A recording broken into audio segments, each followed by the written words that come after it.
hatua ya kwanza ama njia ya kwanza ni kutumia kitunguu saumu moja kwa moja kwa njia ya kumeza. Njia ya moja kwa moja, msikilizaji, ya kutumia kitunguu saumu ni kumeza punje zake baada ya kuzimenya.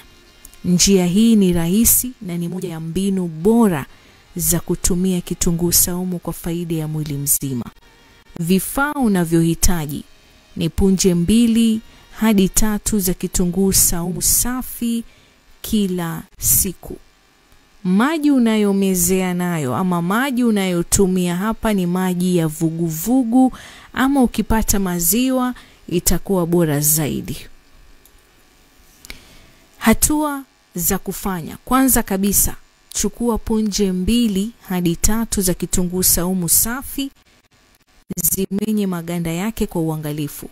Utasaga zile punje kidogo na uzimeze zikiwa nzima. Kulingana na uwezo wako wa kuhimili ladha ya kitunguu saumu, utakunywa maji ya vuguvugu, msikilizaji, au maziwa baada ya kumeza ili kupunguza ile ladha na harufu ya kitunguu saumu. Alafu baadaye utarudia mchakato huu mara moja kila siku kwa muda wa takriban wiki 2 hadi 3 bila kuruka. Jinsi hii inavyosaidia.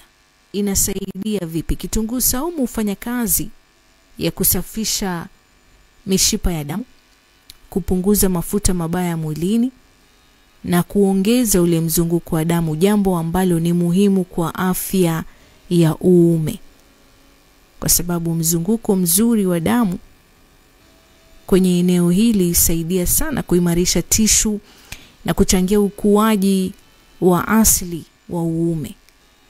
Matumizi ya mara kwa mara yanaweza kusaidia kuona mabadiliko baada ya muda fulani. Njia nyingine ni kutumia mchanganyiko wa kitunguu saumu na asali. Mchanganyiko wa kitunguu saumu na asali ni moja ya tiba za asili zinazojulikana kwa uwezo wake wa kuongeza nguvu za kiume na kuboresha afya ya uzazi. Asali ikiwa na virutubisho vyake vya sukari asilia huongeza ufanisi wa kitunguu saumu. Na vifaa hapo utakavyohitaji ni punje 4 hadi 5 za kitunguu saumu safi, vijiko 2 vya asali mbichi, kinu au blender. Na hatua za kufanya: utashambua zile punje zako, utazisaga punje za vitunguu saumu kwa kutumia kinu ama blender ili upate ule uzito. Hapa tunatafuta ile consistency ya paste. Sawa utatumia blender ama kinu. Muhimu hapa upate ile paste ya kitunguu saumu. Lakini pia utachanganya huo mchanganyiko wa kitunguu saumu na vijiko 2 vya asali safi. Hakikisha mchanganyiko unakuwa vizuri. Tumia kijiko kimoja cha mchanganyiko huu kila asubuhi na jioni, na unaweza pia kunywa na maji ya vuguvugu. Unaweza kuhifadhi, manake punje 4 hadi 5 za kitunguu saumu ni nyingi sana. Kwa hivyo utakavyotumia labda ni kijiko kimoja utakula. Sawa? Itakachobakia, mchanganyiko utakaobakia unaweza kuhifadhi kwenye chombo kisafi chenye mfuniko. Sawa? Alafu unahakikisha unaweka mahali ambapo ni pakavu. Njia hii inasaidia vipi?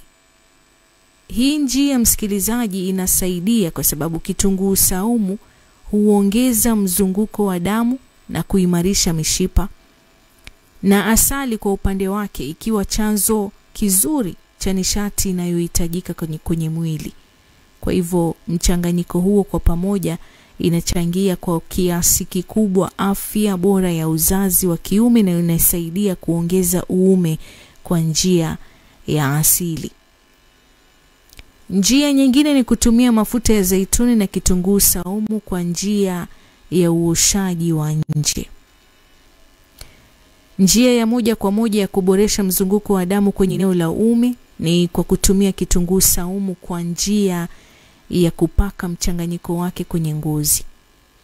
Mafuta ya zeituni yanajulikana sana kwa uwezo wake wa kupenya kwenye ngozi na kusaidia katika uboreshaji wa afya ya mishipa. Vifaa unavyohitaji hapa msikilizaji ni punje 3 za kitunguu saumu, vijiko 2 vya mafuta ya zeituni na kitambara kisafi. Hatua za kufanya: kwanza unasaga punje za kitunguu saumu ili kupata ule uzito. Alafu utachanganya hiyo paste. Baada ya kusaga hivyo vitunguu saumu, utachanganya na vijiko 2 vya mafuta ya zeituni. Utakoroga hadi mchanganyiko uwe mzuri na uwe umeingiliana sawa. Alafu utapaka taratibu mchanganyiko huu msikilizaji kwenye ngozi ya uume kwa takriban dakika 5 hadi 10. Alafu unafanya masaji nyepesi. Kuna tofauti ya kujifanyia masaji msikilizaji na kujipiga punyeto. Hapa unapaka mchanganyiko kwenye uume taratibu. Yaani ni kama vile unajipaka mafuta. Sawa? Alafu una massage polepole kwa takriban dakika 5 hadi 10.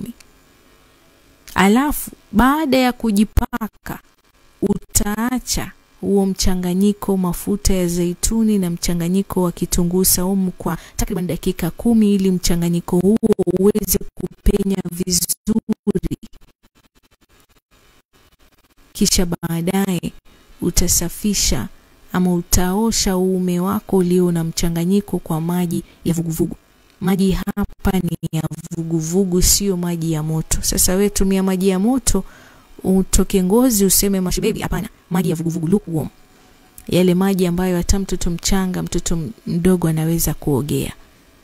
So utarudia huo mchakato kila siku kwa muda wa takriban wiki 2 mfululizo. Sawa Na utakuwa unajiuliza hivi, hii inasaidia vipi? Alisini inayopatikana kwenye kitunguu saumu msikilizaji ina uwezo wa kusaidia kuongeza mtiririko wa damu kwenye eneo la uume. Na mafuta ya zeituni nayo husaidia kuharakisha upenyaji wa virutubisho kwenye ngozi. Alafu mwisho wa siku inaboresha ukuaji wa tishu kwa njia ya asili. Njia nyingine ni kutumia mchanganyiko wa kitunguu saumu na tangawizi. Tangawizi na kitunguu saumu ina uwezo mkubwa wa kuboresha mzunguko wa damu na kuimarisha nguvu za mwili. Na mchanganyiko wa viungo msikilizaji, hivi viwili, kitunguu saumu na tangawizi, ni suluhisho bora kwa wanaume wanaotaka kuboresha afya ya uzazi. Vifaa vinavyohitajika hapa ni hizo punje 2 hadi 3 za kitunguu saumu, kijiko 1 cha tangawizi iliyosagwa, vikombe 2 vya maji yaliyo masafi. Hatua za kufanya: kwanza utasaga kitunguu saumu na tangawizi hadi zilainike. Utachemsha mchanganyiko huu kwenye vikombe 2 vya maji kwa dakika 10. Kitu kinachohitajika hapa ni maji. Kwa hivyo utachuja ule mchanganyiko na kunywa maji kama chai japo mara 1 kwa siku. Utaendelea na utaratibu huu kwa takriban ya wiki 2 hadi 3. Na jinsi hii inavyosaidia msikilizaji, tangawizi na kitunguu saumu vinaungana kuongeza ufanisi wa mtiririko wa damu mwilini. Alright? Jambo ambalo linaimarisha sana ukuaji wa uume kwa njia ya asili.